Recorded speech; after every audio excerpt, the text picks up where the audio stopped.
ஓம் நம சிவாய. அன்பே சிவம் மனமே குரு. ஓம். நண்பர்களே, இந்த சக்கரங்கள் எதுக்காக நான் போகிறோன்னு கேட்டிங்கனாக்கா, குழந்தைகள் அடிக்கடி பயந்து எழுந்திரிக்கிறாங்க இல்லையா? இது ஒரு விபூதி பிரயோகம். விபூதியை பரப்பி இந்த சக்கரத்தை அந்த விபூதியில் எழுதி, வேப்பங்குச்சினால் எழுதி இந்த விபூதியை குழந்தைக்கு திலகமாயிட்டு வந்தாலும் அந்த அலறி ஏந்து வருது, பயந்து கத்துறது, தோஷம் எல்லாமே நிவர்த்தி ஆகும்.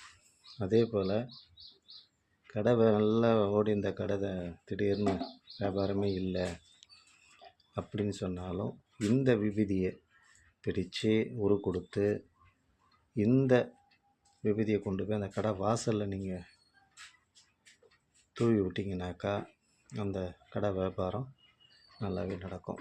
அதே மாதிரி நிலம் விற்கலை, அது ரொம்ப நாளாக விற்காமே இருக்குது, அதில் ஏதோ பிரச்சனை இருக்குது, ஒரு செய்வனியோ ஒரு முனி ஓட்டமோ அந்த இடத்துல இருக்குது அப்படின்னிங்கனாக்கா இந்த விபூதியை 1008 உரு கொடுத்து இந்த விபூதி கொண்டு போய் நீங்கள் ஒரு 5 நாள் அந்த இடத்துல தூவி விட்டீங்க அப்படின்னாக்கா அந்த நிலத்தை விற்கலாம்.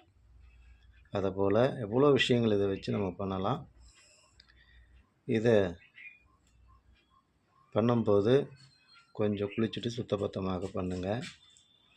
அதே போல் எந்த எண்ணமும் நம்ம மனசில் இருக்கக்கூடாது.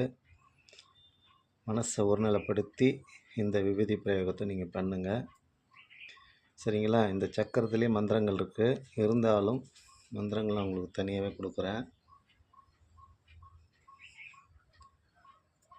பார்த்துங்க. அதனால் இதை செய்யும்போது கொஞ்சம் ஒருமனப்படுங்க, மனசை ஒருநிலைப்படுத்தி ஒருமனப்பட்டு இதை செய்யுங்க. எந்த காரியத்தை பண்ணுறீங்களோ அந்த காரியத்துக்கு மட்டுமே உங்களோட மனசை ஒருநிலைப்படுத்திக்கணும், சரிங்களா? பாருங்கள்,